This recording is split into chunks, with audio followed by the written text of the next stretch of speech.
What are you legally required to do after a drone crash? There are three federal agencies that can be potentially involved. This infographic I put up, which is fairly helpful, and it gives you a flow chart here, and when do you need to contact the NTSB and when do you not. Also, when do you need to contact the FAA, and when you also might want to contact or file a NASA report if in certain situations. But we're going to get straight into the text of this. So, if you crash your drone, there are potentially reporting requirements depending on certain situations, and we're going to get into that what is required or what is not required. And this whole entire discussion is not applicable to Part 101 model aircraft operations whatsoever. So if you are flying recreationally under Part 101, this is not going to be applicable to you. So they had some helpful phone numbers up here and times just to break it down, because there's different phone numbers, different times, different agencies, different definitions. Actually, it gets a little confusing. So let's get into the first agency that you need to know about after you crash your drone. It's the NTSB. Who are they and how are they different than the FAA? The NTSB is actually an independent federal agency charged by Congress to investigate transportation accidents, determining the probable cause, and issue safety recommendations to prevent similar accidents. The agency's scope actually extends beyond just aviation crashes, as it also investigates selected rail, marine, highway, and pipeline accidents, as well as those involving the transportation of hazardous material. The NTSB is completely separate from the FAA. The primary goal of the NTSB is improving safety of our nation's transportation system. The agency determines the probable cause of accidents and issues safety recommendations to prevent similar occurrences. It does not determine fault or liability.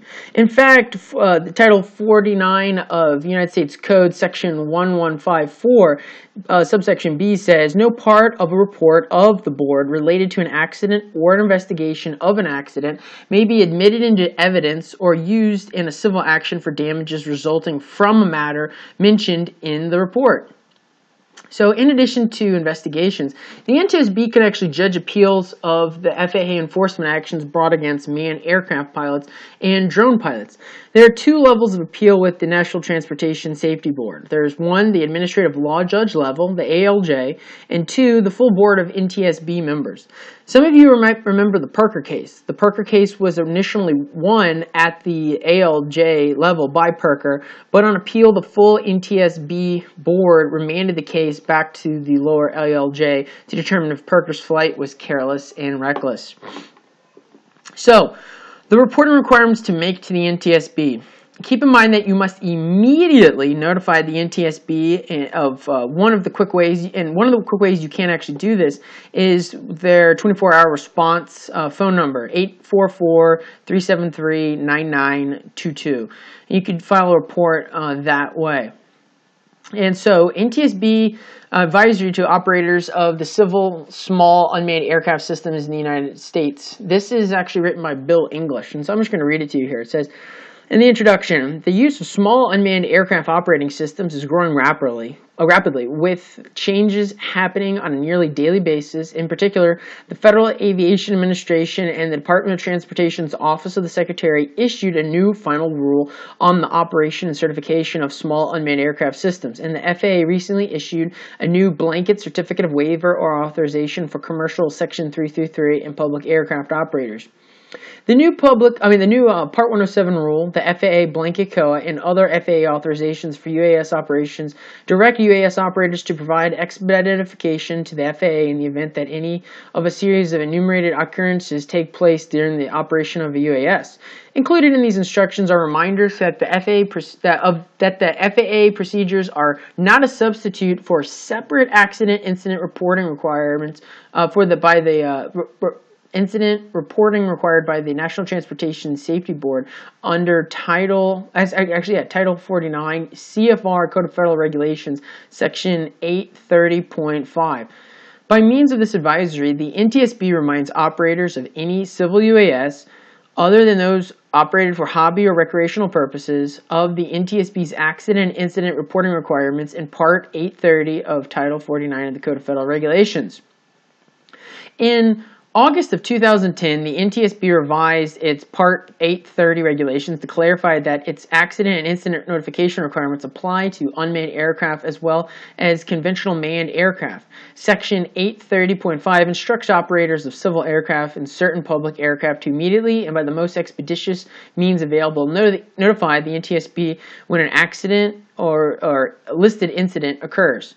An accident will result in the NTSB's initiating an investigation and report with the determination of probable cause. In order to minimize the burden on operators of a small UAS and the NTSB, we have exempted from the definitions of aircraft accident and unmanned aircraft accident in Section 830.2 of the NTSB's regulations those events in which there is only substantial damage to the aircraft, no injuries, and the aircraft has a maximum gross takeoff weight of less than 300 pounds. Although any of the incidents enumerated in Section 830.5 would require the operator to notify the NTSB, the agency, at its discretion, may decide to conduct a full investigation with probable cause. A civil UAS operator must immediately and by most expeditious means notify the NTSB of an accident or incident. An unmanned aircraft accident is defined in 49 CFR Section 830.2 as an occurrence associated with the operation of any public or civil unmanned aircraft system that takes place between the time that the system is activated with the purpose of flight and the time that the system is deactivated at the conclusion of its mission, in which 1. Any person suffers death or serious injury, or 2. The aircraft has a maximum gross takeoff weight of 300 pounds or greater and sustains substantial damage. Section 830.2 also provides a definition of what constitutes serious injury and substantial damage. Operators must consider that the rest of the reporting requirements for serious incidents listed in Section 830.5 apply regardless of UAS weight. Listed serious incidents that apply to small UAS include the following events: flight control system malfunction or failure. For an unmanned aircraft, a true flyaway would qualify. A lost link that behaves as expected does not really qualify. Inability of any required flight crew member to perform normal flight duties as a result of injury or illness. Examples of required crew members include the pilot, remote pilot, visual observer, if required by regulation. This does not include an optional payload operator. In-flight fire, which is expected to be generally associated with the batteries, anti-collision in flight, more than $25,000 in damage to objects other than the aircraft, release of all or a portion of the propeller blade from the aircraft, excluding release caused solely by ground contact, damage to the helicopter tail or main rotor blades, including ground damage that requires major repair or replacement of the blades. An aircraft is overdue and is believed to have been involved in an accident. So let's go through some examples here. Below are examples of potential events. A small multi-rotor UAS has a flyaway and crashes into a tree, destroying the aircraft. This is not an accident, though substantial damage, it's too small and there's no injuries. But the operator is required to notify the NTSB of a flight control malfunction. NTSB may initiate an investigation and report with the determination of probable cause. A small multi-rotor UAS has a flyaway and strikes a bystander, causing serious injury. Accident? Yes, resulted in a serious injury. The operator is required to immediately notify the NTSB. The NTSB must investigate the accident and determine a probable cause. A small multi-rotor UAS hits a tree due to pilot inattention on a windy day. This is not an accident. It's too small, even if substantial damage. However, the operator is required to notify the NTSB if other criteria of 830.5 are met. NTSB may initiate an investigation and report with a determination of probable cause. A large experimental UAS, 400 pounds. Okay, notice before we kept saying small multi-rotor, that's going to be under 55 pounds. Now we're into large, which is going to be 55 pounds or heavier. Large experimental UAS, 400 pounds, has a structural failure and crashes into a remote area. Accident? Yes, because it was substantial damage and gross takeoff weight was 300 pounds or greater. The operator is required to immediately notify the NTSB, and the NTSB must investigate and determine a probable cause. We'd also like to remind unmanned aircraft operators that none of Part 830 is intended to apply to hobbyists or recreational operators as described in Section 336 of the FAA Modernization Reform Act of 2012 and applicable FAA guidance. We hope the advisory serves as a useful reminder to the UAS community that the NTSB remains committed to performing its long-standing mission to support air safety through accident and incident investigation, while placing a minimum burden on its growing industry. This guidance applies to any unmanned aircraft operator under Part 107, Section 3 through 3, a civil COA, experimental certificate, or etc. It could be even, restricted certificate as well. UAS operators should note that they may have additional reporting requirements to the FAA, military, or other governmental agencies depending on the applicable regulations under which they are operating. So if you have any further questions, you can contact Bill English, bill.english@ntsb.gov. So what happens after I call the NTSB phone number? After contacting the NTSB's 24-hour ROC, your notification will be taken and forwarded to the appropriate NTSB division for processing. The reported event will be evaluated and a determination will be made whether or not the NTSB will investigate the event. All aircraft accidents are defined by 49 CFR 830.2, and they're investigated in some capacity, as are select incidents. Remember, accidents, and there's also incidents. If an investigation is open into an event, an investigator will then contact the operator reporting party to request additional information. So while waiting, do I have to protect the aircraft wreckage?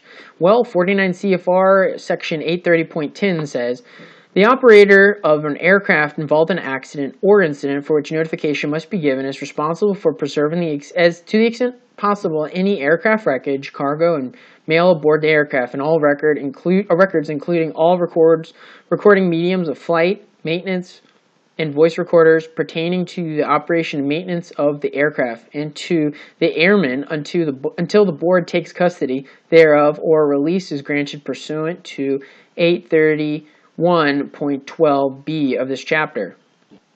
Prior to the time the board or its authorized representatives takes custody of aircraft, wreckage, mail, or cargo, such wreckage, mail, or cargo may not be disturbed or moved except to the extent necessary to remove persons injured or trapped, to protect the wreckage from further damage, or to protect the public from injury. When it is necessary to move aircraft wreckage, mail, or cargo, sketches, descriptive notes, and photographs shall be made, if possible, of the original positions and conditions of the wreckage and any significant impact marks. And so D, the operator of an aircraft involved in an accident or incident shall retain all records, reports, internal documents, and memoranda dealing with the accident or incident until authorized by the board to the contrary. Now that we talked about the NTSB, we're going to go on to the FAA. So let's talk about the reporting requirements to make to the FAA. There are two types of reporting that is required to be made to the FAA. It's one, when there has been a deviation from the regulations and you've been requested by the FAA to make a report, and two, when there has been an accident. So one, upon request following a deviation due to an emergency. Section 107.21, in-flight emergency. It says, in an in-flight emergency requiring immediate action, the remote piloting command may deviate from any rule of this part to the extent necessary to meet that emergency. B. Each remote piloting command who deviates from a rule under Part A of this section must, upon request of the administrator, send a written report of that deviation to the administrator. The second type of report that needs to be done is after an accident, and that's done within 10 days. So the FAA gives you 10 days to respond, and I would highly, highly suggest that you take the time to talk to an attorney if that has been the situation with you. So remember that the FAA can prosecute you if you did do something stupid. So let's read 107.9, accident reporting. No later than 10 days after an operation that meets the criteria of either paragraph A or B of this section, a remote piloting command must report to the FAA in a manner acceptable to the administrator any operation of the small unmanned aircraft involving at least serious injury to any person or any loss of consciousness, or B, damage to any property other than the small unmanned aircraft unless one of the following conditions is satisfied. 1, the cost of the repair, including materials and labor, does not exceed $500, or 2, the fair market value of the property does not exceed $500 in the event of total loss. The FAA provided more guidance on this regulation on page 4-3 in the Advisory Circular 107-2. A serious injury is an injury that qualifies as level 3 or higher on the abbreviated injury scale of the Association for the Advancement of Automotive Medicine. The AIS is an anatomical scoring system that provides a means of ranking the severity of an injury and is widely used by emergency medical personnel. Within the AIS system, injuries are ranked on a scale of 1 to 6, with level 1 being minor injury, level 2 is moderate, level 3 is serious, level 4 is severe, level 5 is critical, and level 6 is a non-survivable injury. The FAA currently uses serious injury as an injury threshold to other FAA regulations. So note, it would be considered a serious injury if a person requires hospitalization, but the injury is fully reversible, including but not limited to head trauma, broken bones, or lacerations to the skin that requires suturing. In addition to serious injuries, this rule will also require accident reporting for accidents that result in any loss of consciousness, because a brief loss of consciousness may not rise to the level of serious injury. So 2, damage to any property other than the small unmanned aircraft if the cost is greater than $500 to repair or replace the property, whichever is lower. So note, for example, a small unmanned aircraft damages some property whose fair market value is $200, and it would cost $600 to repair the damage. Because the fair market value is below $500, this accident is not required to be reported. Similarly, if the aircraft causes $200 worth of damage to property whose fair market value is $600, the accident is also not required to be reported because the repair cost is below $500. So why is the $500 number important? Well, when you do your pre-flight walk-around, you should be figuring out what is $500 and cheaper in the area. The FAA said in AC 107-2, property damage below $500 is minimal and may even be part of the Remote Piloting Command's mitigations to ensure the safety of the operation. For example, a Remote Piloting Command may mitigate risk of loss of positive control by positioning the small unmanned aircraft UAS operations such that the small unmanned aircraft may hit uninhabited property in the event of a loss of positive control. So what do I need to report to the FAA? Remember that the NTSB is trying to find the cause is really to promote safety and does not do enforcement actions, while the FAA does do enforcement actions. The FAA gave us a clue as to how they will handle this going forward. They said, the confined area of operations regulations discussed in section 3E.3 of this preamble, such as the general prohibitions on flight over people, are designed with the express purpose of preventing accidents in which a small unmanned aircraft hits a person on the head and causes them to lose consciousness, or worse. Thus, if there is a loss of consciousness resulting from the small UAS operation, there may be a higher probability of a regulatory violation.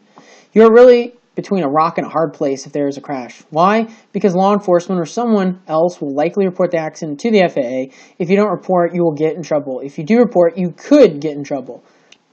You might want to contact an attorney during this 10-day period before you file the report. Remember that everything you report can and will be used against you.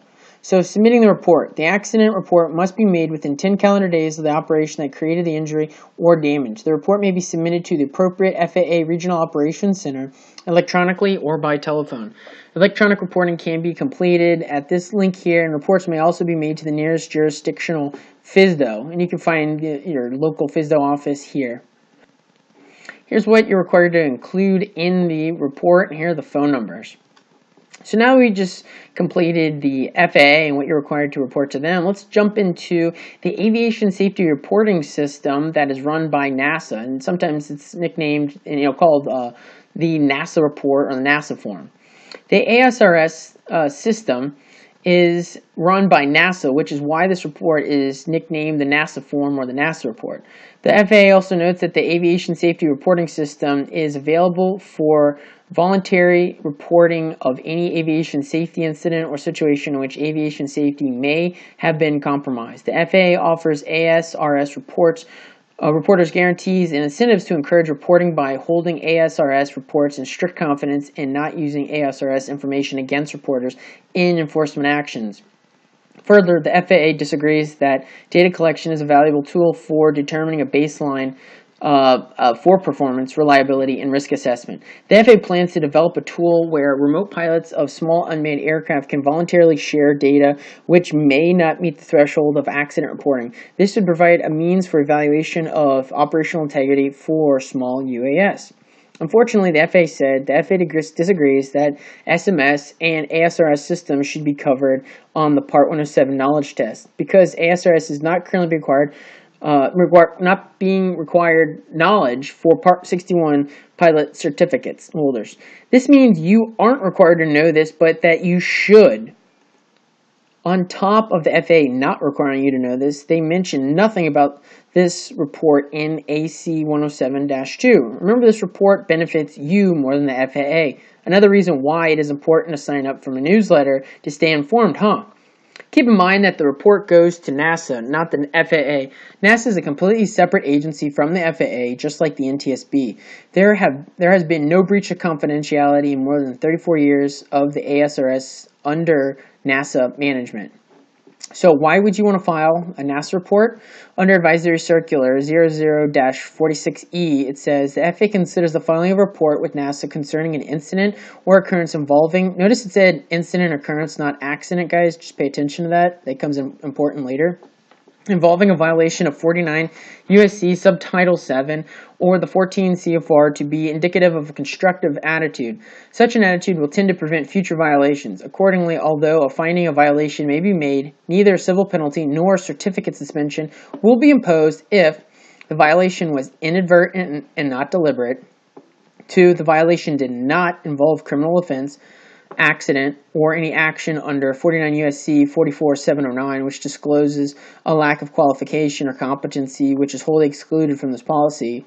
3. The person has not been found in any prior FAA enforcement action to have committed a violation of 49 U.S.C. Subtitle 7 or any regulation promulgated thereunder for a period of 5 years prior to the date of occurrence. And 4. The person proves that within 10 days after the violation or date when the person became aware or should have been aware of the violation, he or she completed and delivered a mailed or written report of the accident or occurrence to NASA. There are no limitations on how many NASA reports you can file. Immunity will not be granted if you received an enforcement action and you have been found in violation of the FARs within the previous 5 years from the date of occurrence. So should I always file a NASA report? It looks like a get-out-of-jail-free card. No. If you did something criminal or were involved in an accident, then that information will not be de-identified before NASA sends that information to the Department of Justice for criminal actions or the FAA and the NTSB for accidents. This means the report you filed with your name, phone number, address, and a whole bunch of other goodies is going to be sent over to the guys who can prosecute you. How convenient. So if you did something criminal or were involved in an accident, especially if you are unsure if you fall into one of those categories or not, you should contact an attorney. Flying intentionally into a 99.7 TFR is actually a criminal penalty. Keep in mind that this is a waiver from a disciplinary action. You will still have a violation showing up on your pilot record. Great. So there aren't any other issues with reporting? Well, potentially. Section 91.25 says, the administrator of the FAA will not use reports submitted to the National Aeronautics and Space Administration under the Aviation Safety Reporting Program or information derived therefrom in any enforcement action except information concerning accidents or criminal offenses which are wholly excluded from the program. The problem is that this is Part 91 and not Part 107. The FAA didn't include a Part 107 equivalent. We know that NASA won't give over the info. The FAA can find out a lot of info on their own and can initiate an enforcement action. The idea of the NASA form was to prevent the imposition of a civil penalty or suspension when the FAA got the info on their own.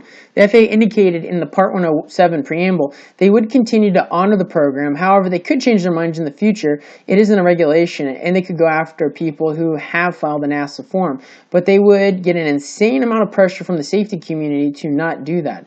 I'm just making you aware of this situation.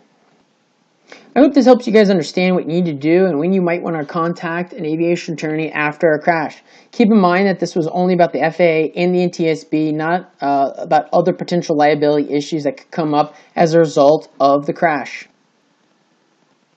Make sure you sign up for the Drone Law newsletter on my website so you can stay informed of drone law happenings here in the future. And as always, safe flying, guys.